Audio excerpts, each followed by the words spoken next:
Chapter 1. The Apartment of Freedom. They said parents watch over you to protect you, but what if the people who raised you were the ones secretly watching you undress, sleep, live?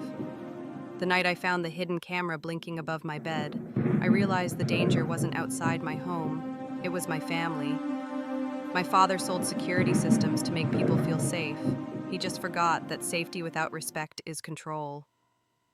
My name is Lauren Vance, and this is how I turned their secret into the world's biggest lesson about privacy.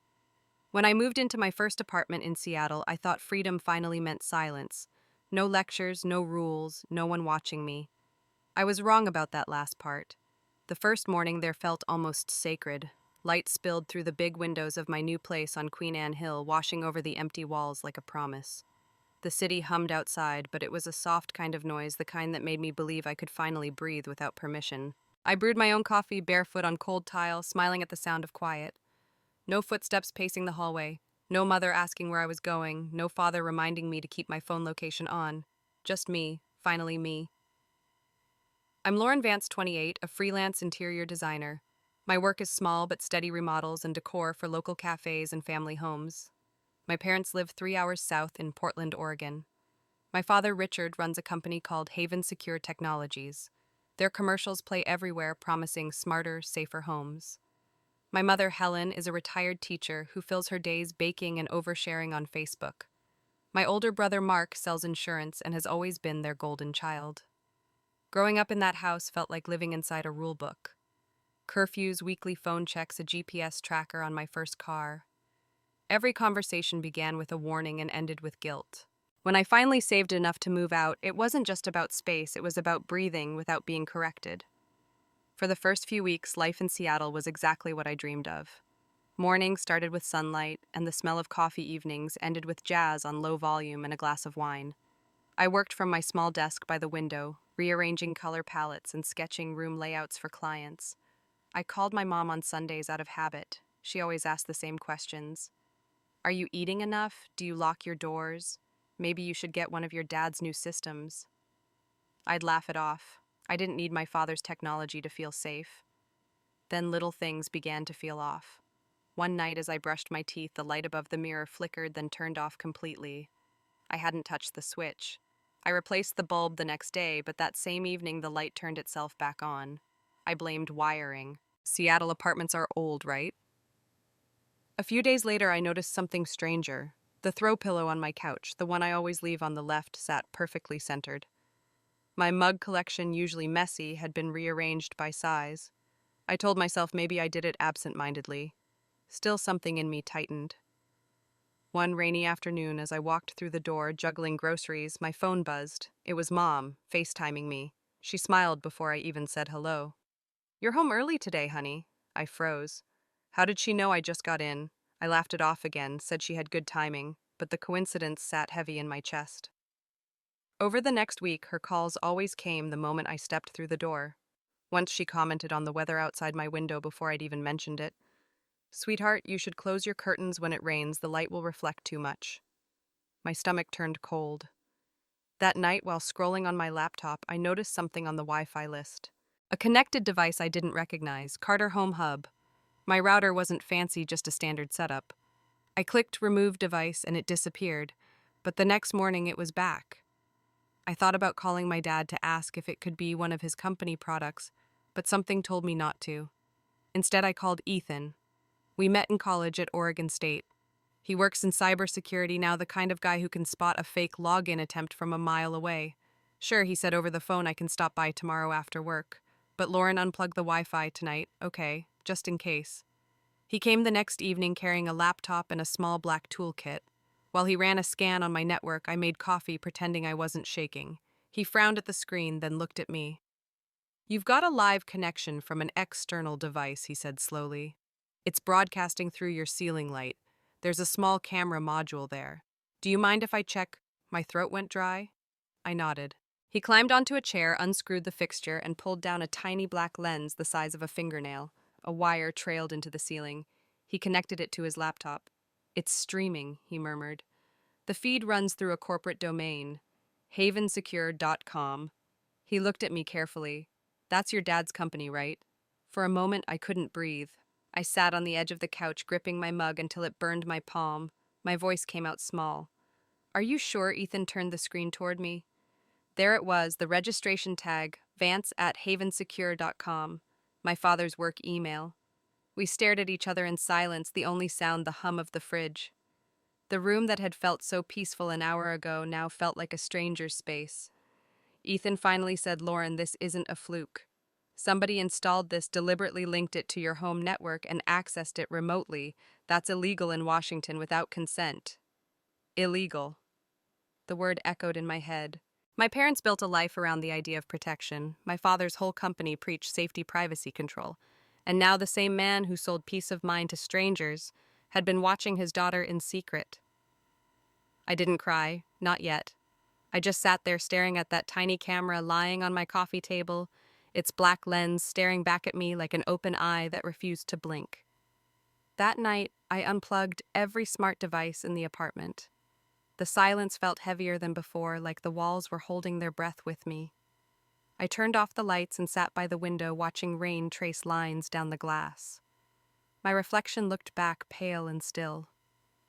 That night, I realized freedom doesn't start when you move out. It starts when you stop being watched.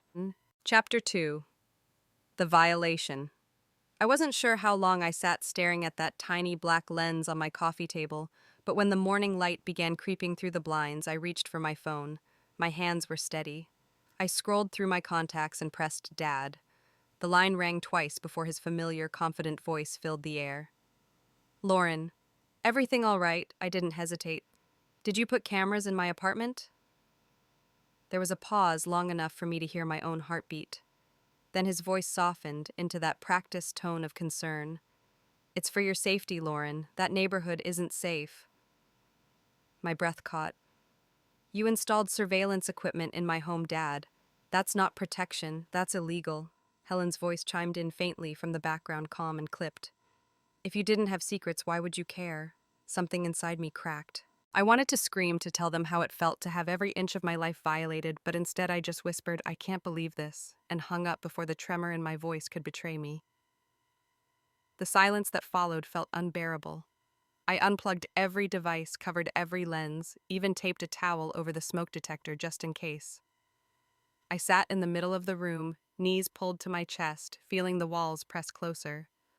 My apartment had turned from sanctuary to cage overnight. I wasn't living alone. I was living under surveillance. The next morning, Ethan stopped by with coffee and quiet concern. You should talk to a lawyer, he said. This isn't just creepy. It's a crime. I nodded numbly. My parents raised me to believe family meant safety. Now even that word made my stomach twist. By noon, I was sitting in a glass-walled office downtown, opposite a woman in her early 40s with calm, measured eyes. The nameplate read Diane Cho, Digital Privacy Law. She listened without interruption as I told her everything. When I finished, she folded her hands. Lauren, what they did may violate both federal and state law. The Wiretap Act protects against unauthorized recording or interception.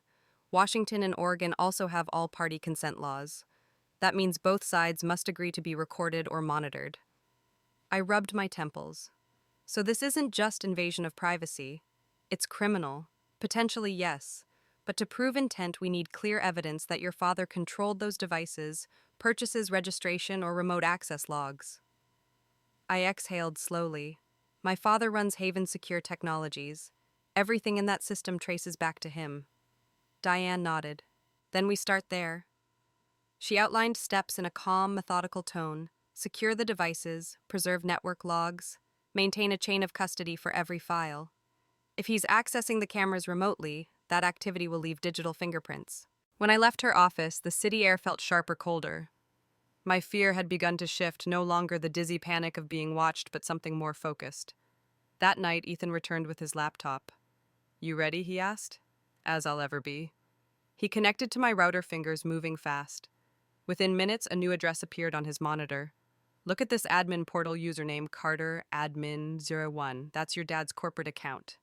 He dug deeper, accessing server metadata until faint audio played through the speakers, a man's voice low and distinct.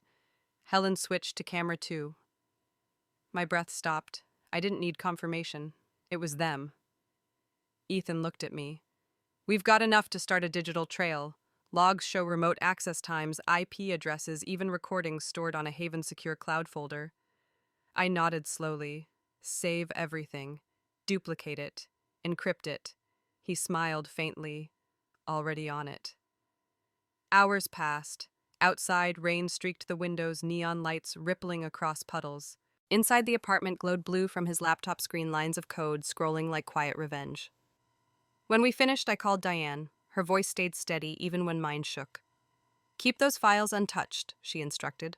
I'll have a forensic copy made first thing tomorrow. We'll label and timestamp every piece. Chain of custody must be flawless. I stared at the small pile of evidence on my kitchen counter, the disassembled camera, the flash drive. Ethan handed me a printed list of log times with my father's company name stamped in bold. Fear, I realized, was only chaos before it found direction. They thought I was scared. But fear, when you understand it, becomes data, and data can destroy reputations. Chapter 3. The Bait. Ethan and I spent the next morning turning my apartment into a stage set. He drew a quick map of every angle the ceiling lens could capture, then taped little X marks on the floor where I should stand if I wanted the feed to see my face. I stared at the tiny camera on the coffee table, then back up at the new fixture he had mounted. The new one looked identical, only this time the stream ran through a sandboxed relay that he controlled. I need someone to play the part, I said. A friend you trust, Ethan replied. No improvisers. You need clean beats and timestamps. I opened my phone and scrolled. Alex Moreno. We had met through a cafe owner whose shop I redesigned last spring. He did local theater and barista shifts. He also kept his word. I called. Lauren, good to hear you, he said. You okay? I need an actor. One evening, you would be my boyfriend. There will be an argument, and it will not be pretty. He paused just long enough to weigh it. What do I wear that night? He arrived in dark jeans and a denim jacket that made him look disarmingly harmless. Ethan briefed him, then pointed to the tape marks like a director. Keep your voice natural, I said. This is not a performance for applause. Alex nodded. Just tell me where to stand when it gets loud. We started simple, domestic intimacy under watchful eyes. I cooked pasta and laughed too brightly while I poured wine. Alex put a hand on the small of my back. We spoke in vague, private tones that felt intimate but said nothing real. The new fixture watched. So did the old account on the other end, or so we hoped. Ethan's laptop whispered confirmation. Remote user logged in, recording active. We pushed it. I let my tone sharpen. Alex matched me beat for beat. This is not working, I snapped, pacing in view of the lens. You keep pressing, and I keep saying I need space. You always need space, he shot back. Maybe you need control. Glass clinked. A chair scraped. I stepped into the window of the frame and lowered my voice. Leave my things alone.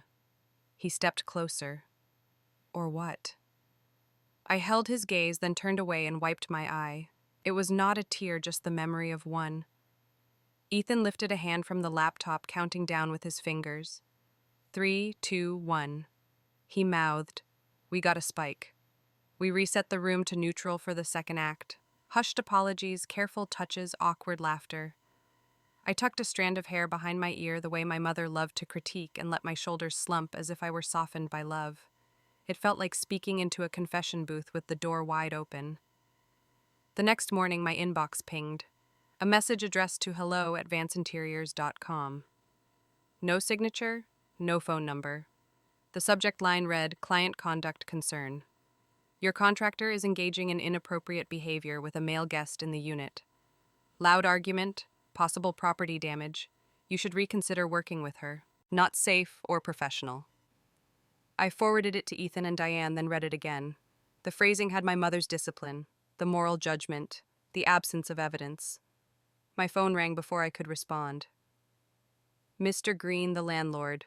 Lauren Morning, he said, polite as always. I received a call from someone claiming to be your father. Said there were concerns about your safety and that he needed access to your unit today to do a wellness check.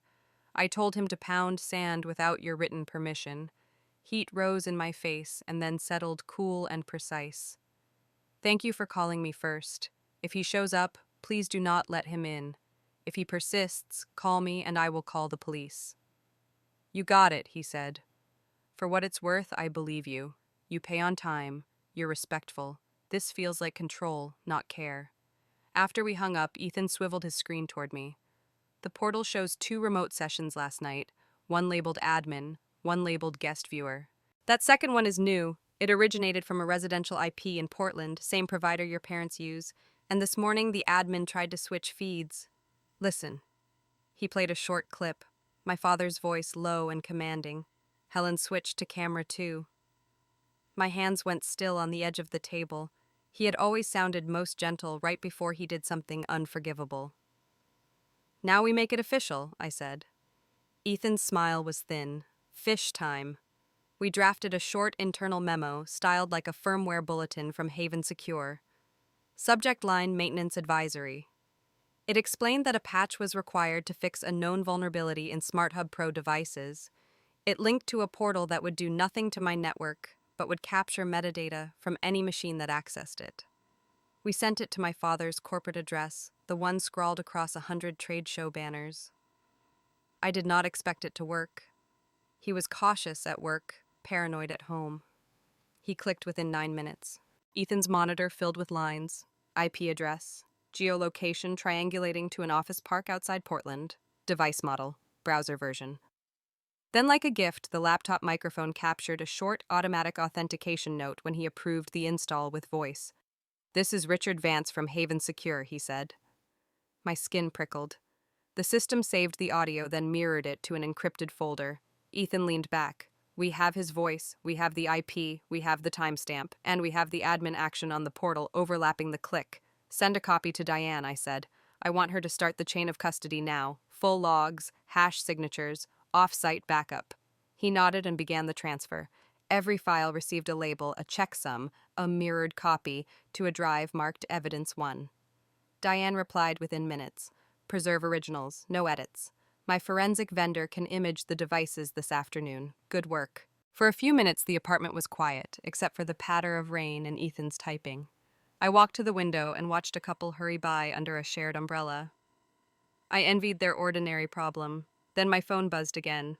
Another anonymous email.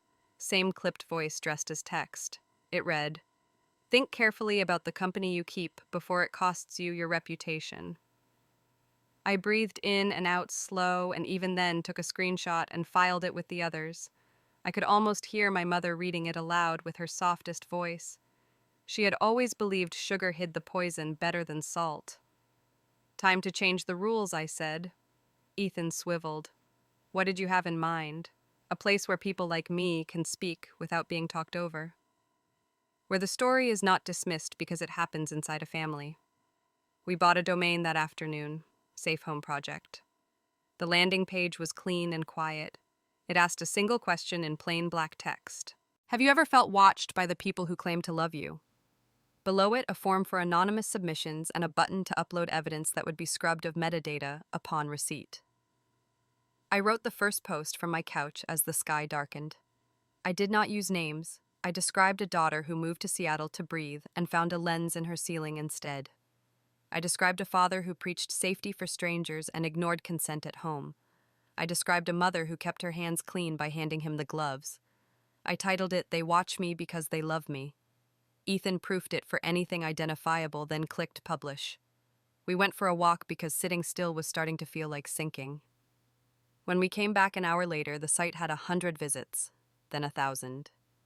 Someone had posted the link on a Reddit forum about digital privacy. Another had shared it on Twitter with a note that read, "This happens more than you think." My chest tightened and then opened. Not because the numbers rose like a tide, but because the comment threads filled with stories that felt like echoes of my own. Ethan refreshed the analytics. "It is moving. Let it," I said. We kept working. He wrote a simple resource page explaining consent laws in Washington and Oregon in plain language. Diane reviewed the wording. We added a guide on how to spot hidden cameras, how to secure a router, how to document access logs. We uploaded a template to record timestamps and contacts so that chain of custody would hold in court. By midnight, the post had crossed 50,000 views. I received 3 messages from women in Tacoma, 2 in Salem, 1 in Spokane. Each one contained a confession that read like a courtroom whisper. He says it is to protect me. He says I am overreacting. He says if I do not have anything to hide, then I should not care. I answered the last one, then closed my laptop and turned off the lights.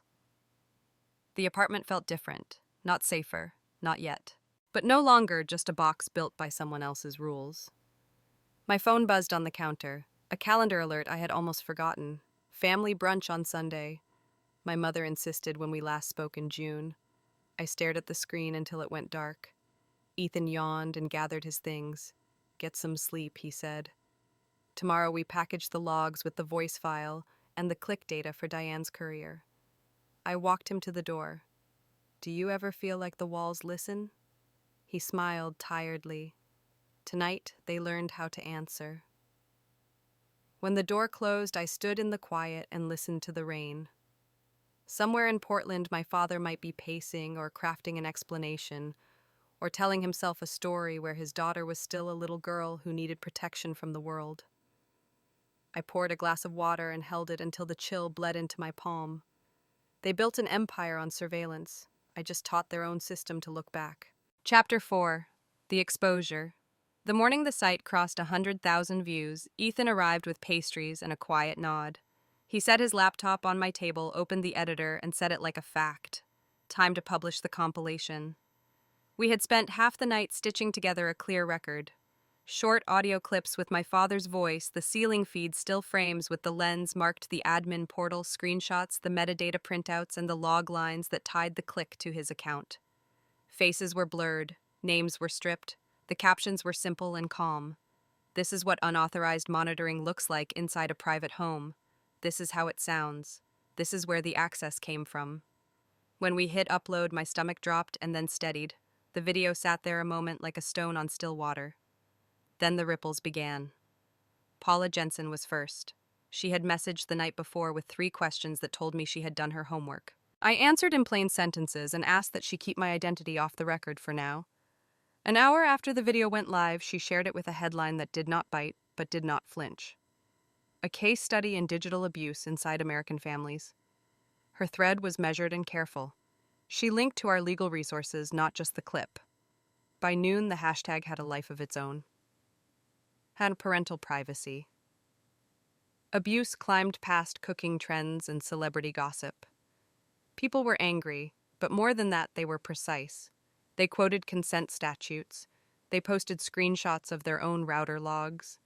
They linked to our chain of custody template. The comments felt like a courtroom learning how to speak. I kept refreshing until the numbers blurred. Ethan closed the tab with a single tap. Watch less, hold more, he said, almost smiling. We built this to be useful, not sensational. The first outlet to call was a local producer from NBC Seattle, then a reporter from a tech site, then 3 more. Paula sent a message that read, "You will want a single point of contact for media." I typed a thank you and set an away note that directed all inquiries to the resource page. We had already decided the story would speak through evidence, not through my face. By late afternoon, another wave hit. In a long thread under Paula's post, someone recognized the corporate interface in one of our blurred screens. A former contractor pointed out a distinctive layout in the admin portal. A second user connected it to the marketing site of Haven Secure Technologies and posted a sizzle reel that used the same icon set. The comments turned. People started saying his name. Richard Vance, CEO of Haven Secure Technologies, the man who smiled in ads about safer homes. My phone buzzed. Mark. I let it ring twice before I answered. Lauren, what is going on? He asked, breathless. Dad is freaking out. He says some lunatic is smearing him online. Did you watch the video? I said. I watched parts, he said. It is all chopped up. Could be anything. Then watch it all, I said gently. Listen to the audio. Look at the timestamps. Call me back after. He hung up. 10 minutes later, he called again, voice low, stripped of bravado. You were right all along. I wanted to cry at the quiet in his voice. Instead, I said thank you, and then the line went flat with everything he could not undo. Ethan was pacing by the window when the email arrived from a Haven Secure attorney. The subject was a formal demand to remove the video and any related material. The body called it defamatory. It threatened injunctions. It insisted our publication violated trade secrets. I forwarded it to Diane without a word. She called within minutes. Her tone was cool and professional, a glass of water placed exactly where I needed it. "We will respond," she said. "We will attach hashes for all files, full chain of custody, and independent verification notices from my forensic vendor. Your use is lawful, truth is a shield. Do not delete or alter anything. Do not engage directly. Will there be a lawsuit?" I asked. "Possibly," she said. "More likely a show of force while they assess their exposure. Focus on preserving the record. I will handle the rest." An hour later, Paula messaged again. She had updated her thread with a note about consent laws in Washington and Oregon and linked to a plain language explainer. She did not use my name. She did not have to. The story had outrun names. By evening, the stock ticker on a finance site showed Haven Secure slipping fast. A tech outlet published a short piece about the video and the emerging identification of the portal. NBC Seattle aired a 2-minute segment that blurred my building but quoted a digital privacy expert and a former Haven Secure installer who said the setup in our stills matched their Smart Hub Pro kit. Then someone posted an internal memo from the Haven Secure board. It said there would be an independent review. It said my father had been placed on temporary leave pending results. I sat very still and let the words land. Temporary leave, review. Those were corporate ways of saying the ground was shifting under his feet. The next blow came from a direction I did not expect. An old photo of my bedroom at 19 appeared on a gossip account, a carefully framed snapshot my mother had posted years ago. In the corner, half hidden by fairy lights, sat a device that looked uncomfortably like an older camera hub. The comments flared. She locked her account, then deleted it. The silence felt louder than any defense she could have tried. Near midnight, my phone lit up again. Paula this time asking if I had a statement about the board action. I typed that we trusted the process, that we believed in transparency, and that we would share our evidence if asked by appropriate authorities. Diane approved the sentence before I hit send. At 2 in the morning, I woke to a text from a number I did not recognize. It read State AG Office, requesting contact information regarding a consumer complaint. Diane confirmed in the morning that an intake had been filed by a third party, most likely a reader, and that the Federal Trade Commission had a public email address CC'd for tips about unfair practices by security vendors. Not a case. Not yet. But the room had eyes that were not mine. Sometime after breakfast, Mark called again. "Mom wants to talk to you," he said. "She has been crying since last night." "I will answer," I said, and I did. Her voice began in a whisper, and then it broke. "Are you happy now?" she asked. "You ruined our lives." The old script tried to click into place. Guilt pressed its thumb against my windpipe. I looked out at the rain on the glass and spoke slowly. "No, Mom. I just stopped you from ruining mine." I waited. On the other end, I heard air, a small sob, the rustle of a tissue. She did not hang up. She did not apologize. The line filled with everything we had never named. After a long minute, she said my name once the way she did when I was little and afraid of the dark. I closed my eyes and let it pass through me. Then she ended the call. For a while, I wandered my small apartment like a person walking a crime scene after the tape has been taken down. The couch, the kitchen light, the ceiling where a lens once blinked, the ordinary glow of afternoon in Seattle. I thought of the dozens of messages sitting in our inbox now, people passing us their own secret humiliations and asking quietly what to do next. Ethan returned from the courier drop with a nod that meant all devices had been imaged and sealed. He set a folder on my counter. "Board letter is public," he said. "Leave of absence. An internal investigation. They brought in an outside firm." I let out a breath I felt like I had been holding since childhood. "Good," I said. "Good." We did not celebrate. We ordered soup and ate it standing up. We drafted a short update for the site, linking to helplines and legal aid, and asked for patience while we processed submissions. When the room grew too small for our thoughts, we took a walk along the ridge where the hill dropped toward the bay. The air smelled like wet cedar. The city shimmered under a lid of cloud. Somewhere down the coast, a man with my father's face was learning that the systems he built to control other people had finally learned to speak. That night, when I turned off the last lamp, the apartment did not feel like a cage or a stage. It felt like a record. A place where truth had been collected, named, and held steady under the light. They used love as an excuse for control. I used truth as a cure for it. Chapter 5. The Rebuild. A year later, the rain in Seattle still fell in slow silver threads, but it no longer sounded like static against glass. It sounded like peace.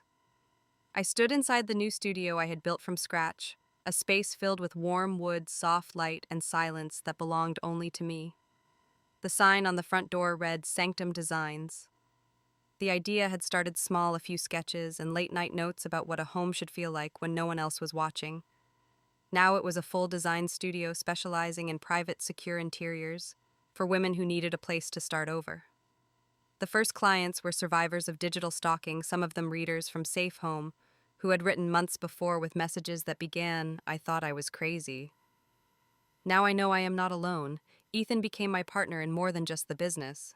Together, we built a toolkit for digital safety, a simple collection of guides and open source software that helped people lock their networks and detect hidden devices. We released it for free through Safe Home. Within 6 months, it had been downloaded over 500,000 times. Safe Home itself had grown beyond anything we imagined. 2 million users, thousands of stories, and a network of volunteers, helping others reclaim privacy, one device at a time. Sometimes I would scroll through the forum at night, reading the posts that poured in from all over the country.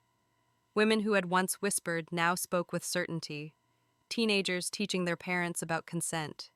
Even men writing about breaking patterns of control they had inherited from their fathers.